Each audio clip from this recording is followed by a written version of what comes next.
Freakonomics Radio is sponsored by Ozempic. Innovation happens through rethinking what's possible, and when it comes to GLP-1s, Ozempic pill does just that.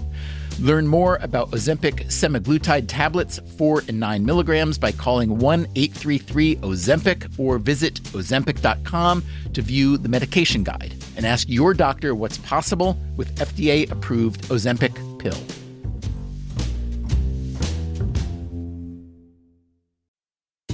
Freakonomics Radio is sponsored by Hotels.com.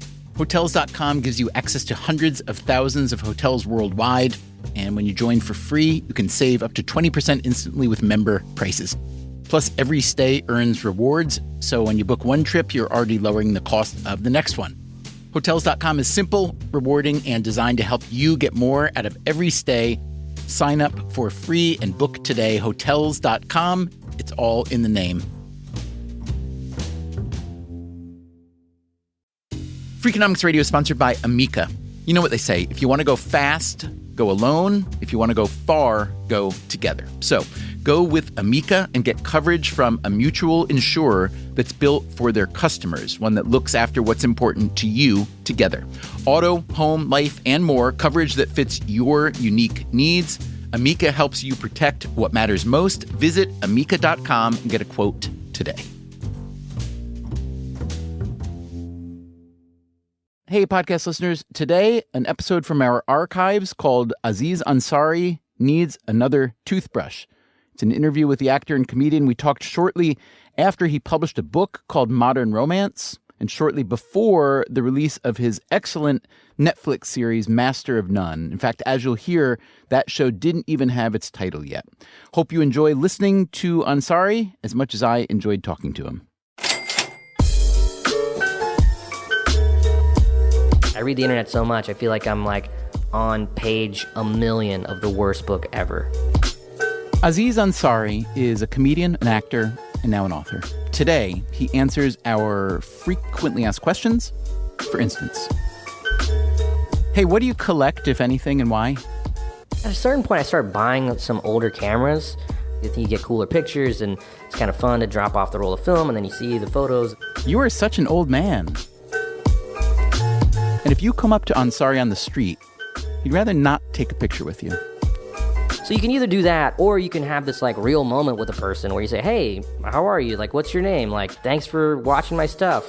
That feels like a real thing to me, and I'm happy to do that. What else is he happy to do? How does he spend a typical day? And what the hell is he going to call his new TV show? He needs your help with that one.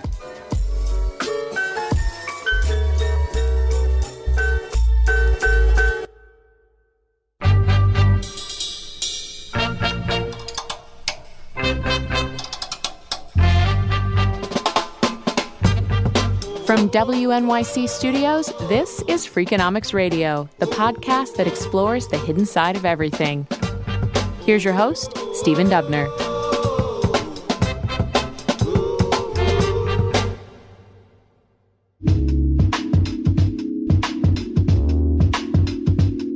Aziz Ansari is best known for his role on Parks and Recreation, the sitcom starring Amy Poehler that ran on NBC for 7 seasons. It was never a huge hit, but it was beloved, in part because it was smart, but also, at least this is what I think, and this is why I liked it so much, because the show was, at its core, sweet. Ansari played Tom Haverford, probably the most selfish and hustly character on the show, and yet he, too, was pretty sweet deep down. And after listening to this interview, I'll be surprised if you don't think the same thing about Ansari himself. He grew up in Bennettsville, South Carolina, to parents who immigrated from India. His dad worked as a gastroenterologist, and his mom worked in his dad's office. Aziz says his parents have been happily married for 35 years. After high school, Aziz came to New York, studied marketing at NYU, but he got into stand-up comedy, and now he stayed in it. He's been a comedian and an actor for 15 years now, and he just published his first book, a nonfiction book with an NYU sociologist, Eric Kleinenberg, as a co-author. It's called Modern Romance, and it debuted at number 2 on the Times bestseller list. It's about how people meet and mate in the modern world and how that is different from the past. So I'm curious why you wanted to write a book, especially, a real book with real research and real paragraphs and real ideas, and it's good. And I mean, I guess I'm thinking if I could do what you do, I don't know if I'd want to waste my time writing books.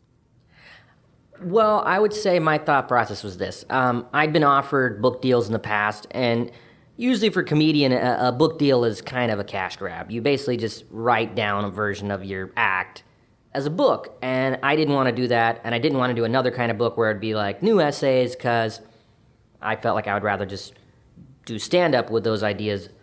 But I had this material that was about kind of dating and romance, and I'd met a few academics.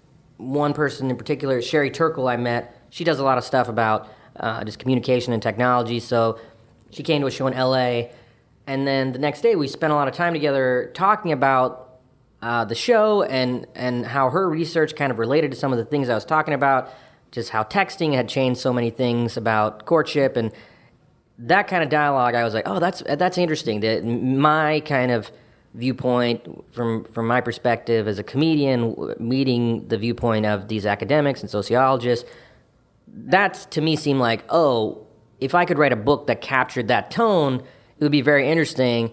And I was genuinely curious about a lot of this stuff. I felt like I knew a fair amount about this topic. We've written about it some. But I feel like by going really deep into a relatively narrow topic, you came up with stuff that was just, even if you know a little bit of the literature, it was really interesting. This stuff about how so many people, 50 or 100 years ago basically used to marry our neighbors. There's that one graph you have that shows like proximity of mate. Yeah, are you referring to the propinquity studies? I believe I am referring to the propinquity. Well, isn't propinquity density? This is proximity study. Well, that was a real kind of shocker to me. Just the idea that this the basic concept of like trying to find someone has changed. That study is from the 30s in Philadelphia, and it was like 1 out of 12 people married someone in the same building. 80-something%, it was the same city. 1 out of 3, it was like within a 5-block radius. And it was really startling. And you just think about it now, it's like no one marries someone from the same city. You meet people throughout your whole life that are from different parts of the world, and you go to college, and that change was something that was actually a bigger change than the technology or anything. Just this overall change in what used to be called the companion marriage to the soulmate marriage. The companion marriage is pretty close to an arranged marriage. And whenever I tell people my parents had arranged marriage, it's like, wow, that sounds crazy. It's like, well, if you look at the history in the United States, even back in the day, someone was like, well, this guy that lives near me, he's nice and seems like he could provide for me, and a lot of the women we spoke to in retirement homes, the way they spoke about their lives, they're like, well, what was I going to do? I was living with my parents. I couldn't go to school. I couldn't have my own career. I could just get married to this dude, and then I could just go on my life and finally become an adult. To me, the craziest statistic in the book, the craziest one that blows my mind the most, is in 1967, there was a study they did where they found 76% of women said they would marry someone that they are not romantically in love with. And, now, just the idea that, now we have all these options with what to do with our lives, and our goal of who we want to find is not a decent person to settle down with and start a family with. It's, no, we're trying to find the love of our lives. We're trying to find this amazing, elusive thing. That just wasn't a thing people had the luxury to look for. Yeah. So I have to say that in the end, you personally sound like a bit more of a traditionalist than a lot of 32-year-olds. And so I guess I want to know, do you think you are? And if so, or I guess even if not, do you think that was influenced by your own family, especially since you said your parents were the result of an arranged marriage? I am in an interesting generation because I'm 32. So I have one foot in the world of this post-internet world. But I still remember a time where I didn't have a computer, and when I made phone calls, and when I was young and had a crush on a girl, I would have to use a phone. So I still kind of remember some of these things. I still remember a world before text messages and all these things. I do think there is a chunk of my generation that does romanticize the past, and I'm part of that, I think. You know, when I go to a bar and I see people all on their phones and I'm on my phone, I get bummed out. I'm like, we wouldn't be doing this. But then it's also like, yeah, but would I even have met up with all these people if I couldn't text them to tell them where to meet up? You know, part of the impetus to write this book was just this frustration of like so many relationships kind of playing out on my phone without even getting to spend time with people in real life and actually have an experience. It was really frustrating. And that kind of makes you kind of long for a simpler time before all this stuff. Yeah. Okay, so let me ask you some of our frequently asked questions. That's okay? Sure. So tell us in 60 seconds or less what you actually do in a given day. And I'm guessing that your given day is a lot less given than most people's given days. Well, I would say, you know, with the job I have, you don't really have an average day because it depends on what you're doing. So right now I'm editing this television series that I shot for Netflix. So my day now is I'll wake up at 8:30 or so and shower, and then I come to our offices and I sit in an edit bay and review our cuts of episodes of our show. And then I'll go, and when that's done at like 6 or so, I'll go maybe grab a drink or get some delicious food with my girlfriend, maybe stop at a comedy club, work on some material, and then go to bed. Does the show have a name yet? No, it's so hard to come up with a name for a show. I don't have a title for it yet. Do you want to crowdsource it here and now? Well, I don't think they know anything about what it's about, so it's kind of hard to, and it's hard to kind of surmise it. Do you want to give us a 45-second description, and we'll come up with a name for you? My kind of silly description of the show is Aziz Ansari plays Dev, a gentleman that loves delicious food and gets into humorous / thought-provoking situations. Okay. All right. We'll put the listeners to work on it. All right. Let me ask you this. We ask everybody this, so we're not just singling out you because you're in show business, but let's talk about your net worth, which you don't need to name, but you're certainly welcome to, compared to that of your parents when you were, say, 16 years old. So if your parents' net worth was 1X when you were 16, yours today is what X? I don't know. I have no idea how much money they had. I don't know. I probably have more. Well, I mean, they're in Bennettsville, South Carolina. So even if you have a lot of money, like, what are you really gonna do? Or are you just gonna buy a lot of biscuits? Like, there was so much cream style corn. It was flowing everywhere. We had a moat made of gravy. It was so much stuff. What is one thing you've spent way too much money on but do not regret? Probably just personal comfort. Mm-hmm. You know, I think I work so hard, and I work a lot. I don't take a lot of downtime, but when I do, and when I am in a situation where I can kind of be a little more comfortable, I'll spend the money. And I used to be, you know, I'll give this example. Like when I was first touring, like, you know, if there was like a connection or, you know, like it would be like, do you want to upgrade to first class? I'd be like, no. But then at a certain point, when you start touring a lot, you're traveling a lot. And it's like, well, if I do one extra show, I can just never do a connection. I can always do first class. And then that way I'm like, oh yeah, well, I'll definitely do that. And that's kind of what I did like my second tour. That makes sense. And then you just kind of justify it that way.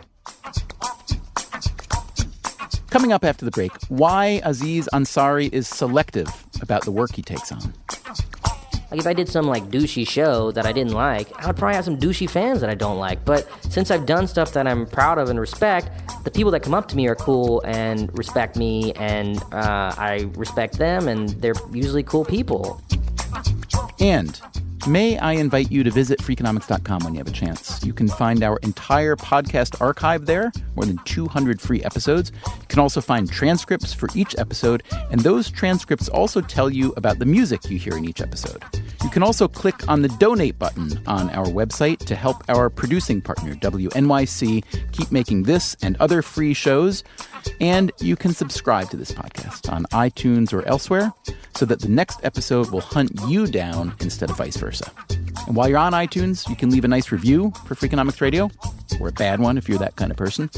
And you can find Freakonomics on Twitter and Facebook as well.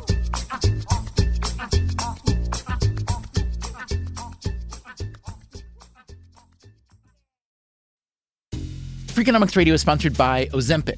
Innovation happens through rethinking what's possible, and when it comes to GLP-1s, Ozempic Pill does just that. Learn more about Ozempic semaglutide tablets, 4 and 9 milligrams, by calling 1-833-OZEMPIC or visit Ozempic.com to view the medication guide and ask your doctor what's possible with FDA-approved Ozempic Pill.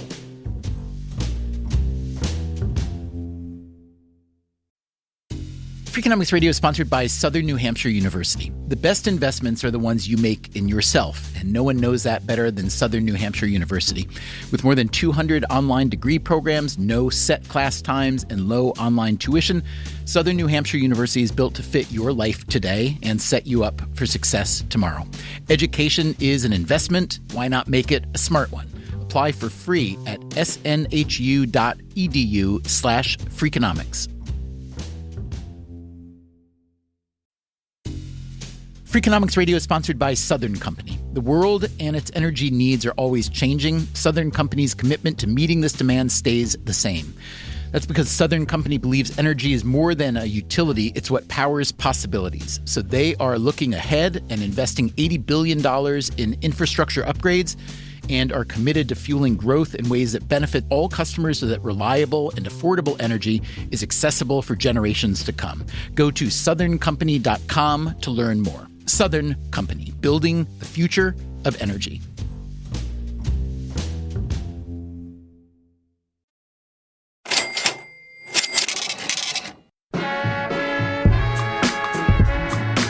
I've just asked Aziz Ansari one of our frequently asked questions. It goes like this. What's something that you own that you should probably throw out but never will?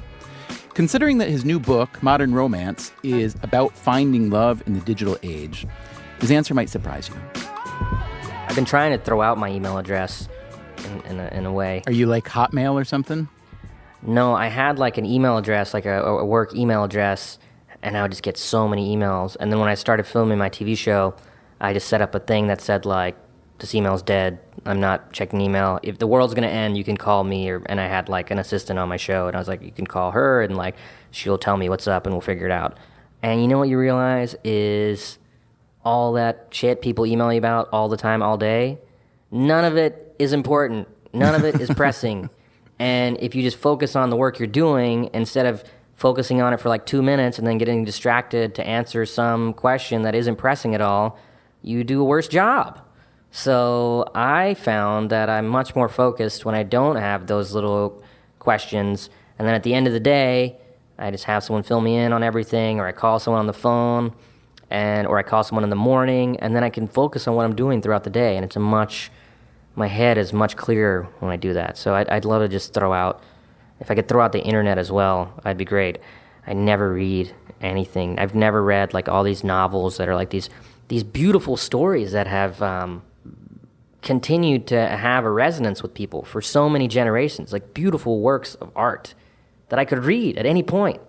But instead, I choose not to read them, and I just read the internet constantly and hear about who said a racial slur or look at a photo of what Ludacris did last weekend. You know, just useless stuff. It's like, I read the internet so much, I feel like I'm like on page 1,000,000 of the worst book ever, and I just won't stop reading it. For some reason, it's so addictive. So it's interesting because you sound like you're a pretty disciplined person overall. It sounds like you do a lot of work and you get your work done. Obviously, it sounds like you like your work, so it makes it a little easier to do that. But still, let me ask you this. Do you think that you really wish you didn't read the internet all the time and would read books instead? Or do you think that, you know what, you just like it and you kind of feel guilty about it, and so you say that because it sounds like the thing that you want to be true, maybe? Well, I've thought about this stuff a lot. Here's what I'll say. I'll say, like, the times where I haven't read that stuff, the stuff that I normally read on the internet, just nonsense blogs or whatever, the next day, I felt like I've missed nothing, you know? I deleted, like, Twitter and Instagram off my phone. I mean, I use them to, like, post stuff, but I don't have them on my phone. Like, I don't have, like, a feed. I don't follow anyone. And I used to read that stuff a lot. And now I don't read it. I don't see those pictures, and I don't miss it.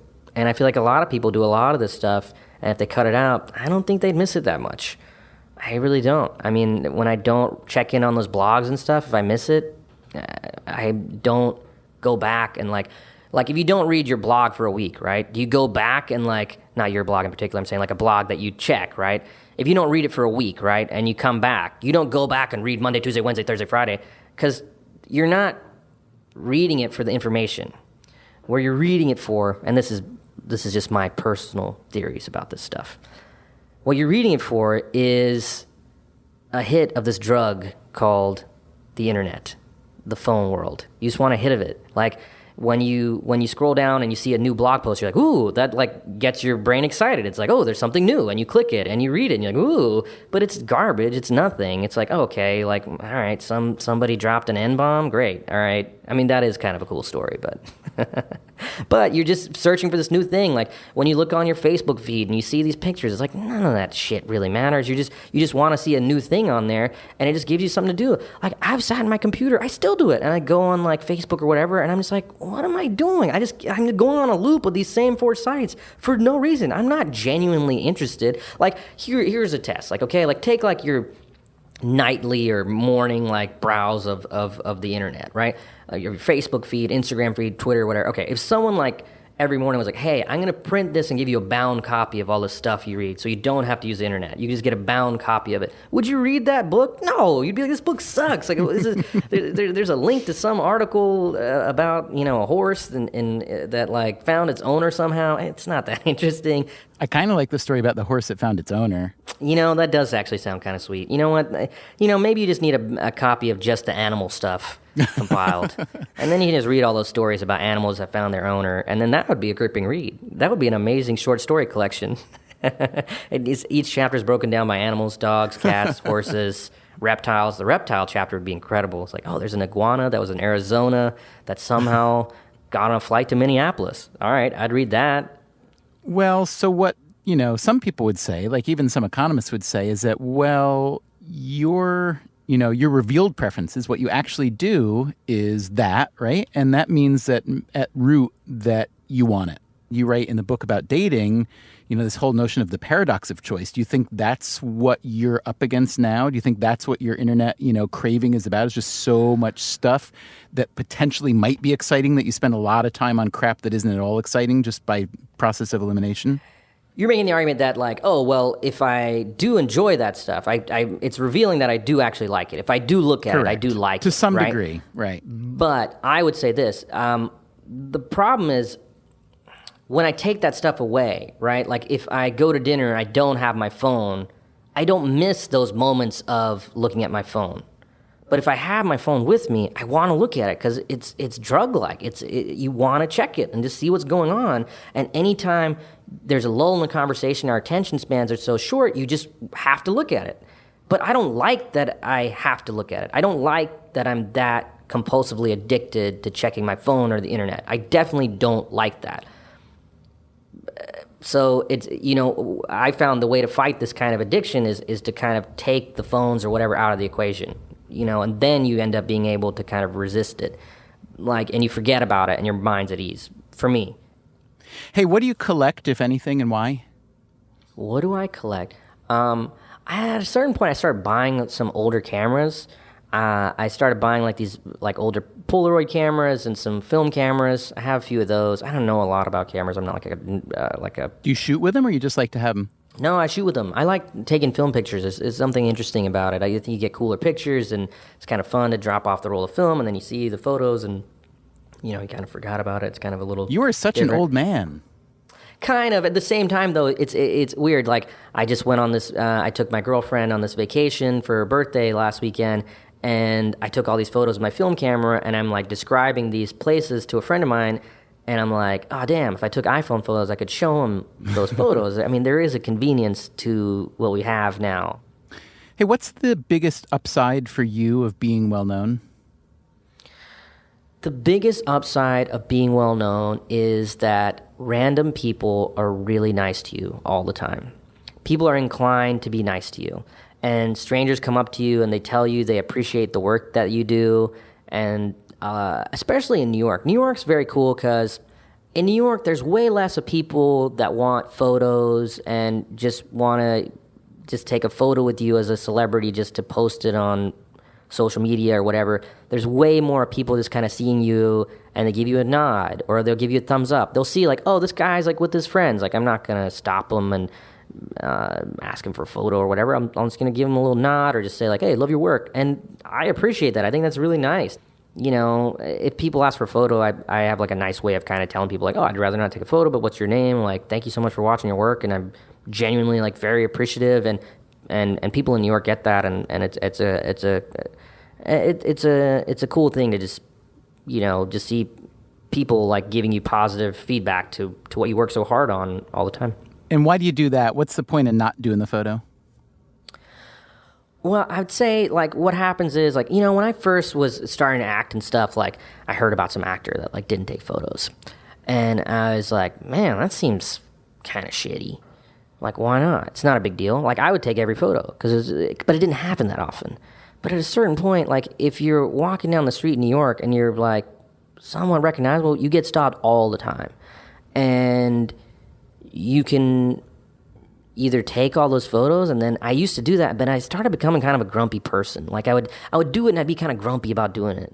Like Alec Baldwin grumpy, or just a little bit grumpy? No, just like, oh, no, the flash isn't on, or like, you know, all right, you know, things never go, it's never like this quick thing that you imagine. Right. And it just keeps, and like, again, I hate, like, I'm not like complaining about this stuff, because I know I'm so lucky in a billion ways, so I'm not complaining about this, but you don't think about like, oh, you're with like your girlfriend, and every minute you get stopped. And people that stop you when you're with your friends, your girlfriend, they're kind of not rude to them, but they don't treat them like they're real people. And they're like, hey, take this of us. And so they're mean to your other friends sometimes. And your other friends get a little annoyed that, like, every 30 seconds you have to stop and do this whole thing. And you take one picture on the street, and then some people see it, and they're like, what's going on over here? And then they come over. And then eventually there's, like, some tourists who are like, who are you? What are you doing? And you're like, I'm just an actor guy. And these people recognize, like, all right, come here, we're getting one. And you're like, okay, I don't even think you know who I am or what I do, but if you need it. So it becomes this whole thing. So you can either do that, or you can have this, like, real moment with a person where you say, hey, how are you? Like, what's your name? Like, thanks for watching my stuff. Like, and I'm happy to do that. Like, that feels like a real thing to me, and I'm happy to do that. I mean, I was at a comedy club, and I saw Louis C.K. do this, and he was just like, hey, like, what's your name or whatever? And he's like, yeah, I just do that. And I'm like, oh, my God, that's great. So then you don't have to be like this grump and, like, take this weird photo. You can just say hi to someone, and if they're cool, they'll understand. Like, most people get that. You know, the other thing is, like, you know, there's some people I know that are famous to the point where, like, they don't even walk down the street anymore. They're always in, like, a black car, and wherever they go, they're in a black car, and they get down, and they don't get to, like, be like normal people. And I don't want to lose that. Like, I want to be able to walk around and be a dude, you know, and just be a person. Do you worry, though, about that? Maybe it's not an inevitable paradox, but it's a potential paradox, which is the better you do your work, or the more popular you get, at least. There's not necessarily a relationship between how good work is and how popular you get. But, you know, you're a performer, you're an actor, you're a comedian, you're making a new show for Netflix. Mm-hmm. The more exposure you get, the more likely it is you are going to lose the ability to just live a life like that in New York. Do you think about where that border is, and do you fear that you might cross it? I think the way I kind of have things planned out, like, I'm not going to do anything that's going to get me to that point. You know, it's not like, oh, I'm going to do, like, the Twilight reboot or something.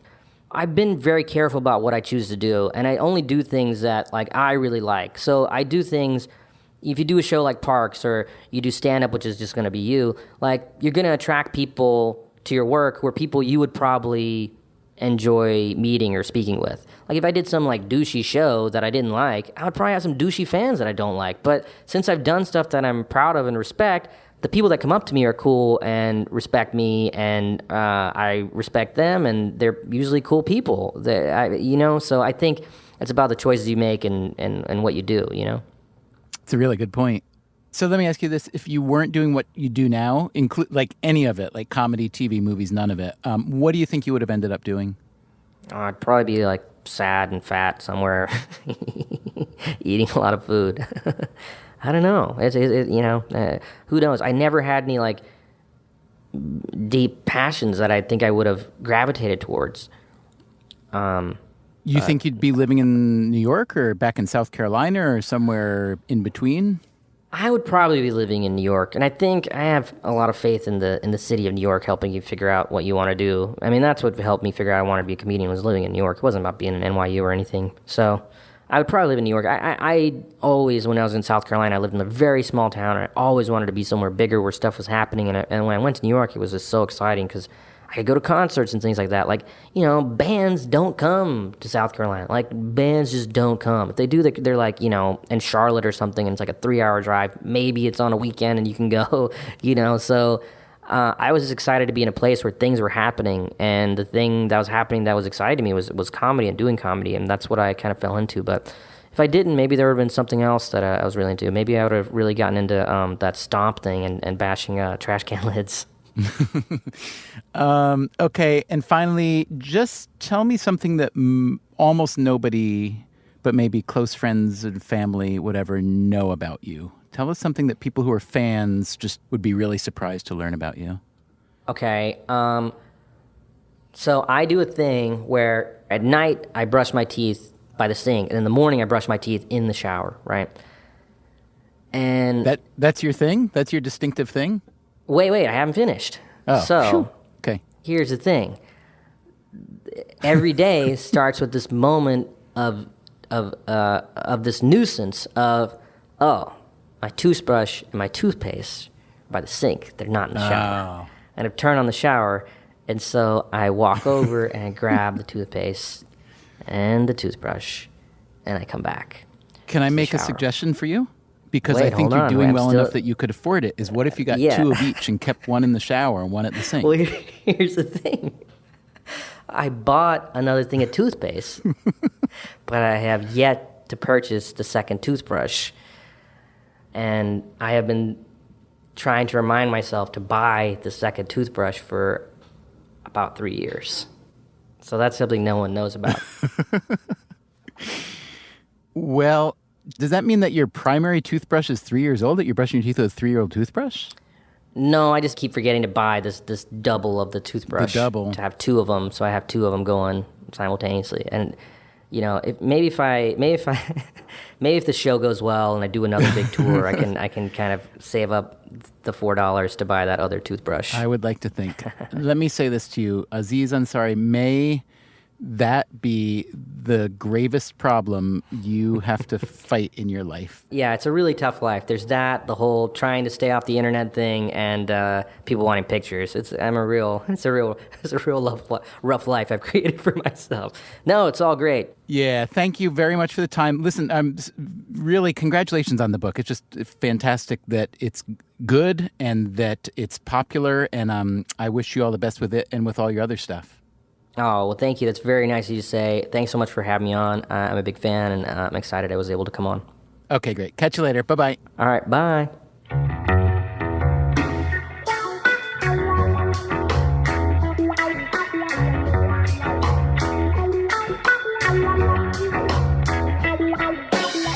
I hope you enjoyed today's blast from the past. We're working on a ton of new episodes, one of which we need your help for. If you have any stories about how Freakonomics Radio changed the way you think or make decisions, maybe even some problem you've solved or some enemy you've defeated, let us know. Would you drop us a line at radio@freakonomics.com? Thanks.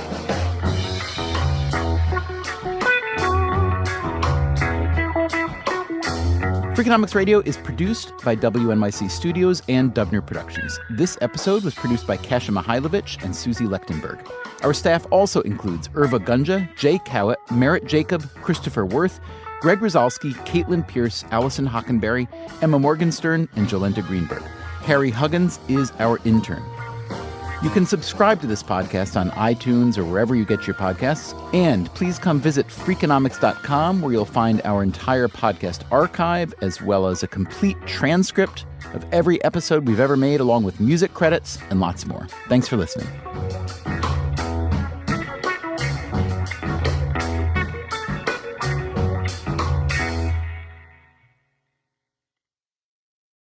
This podcast is sponsored by Made In Cookware. Made In partners with multi-generational artisans and some of the world's best chefs to create professional quality cookware, knives, and kitchen tools. Their products are trusted in Michelin-starred restaurants worldwide and designed to perform just as well in your kitchen.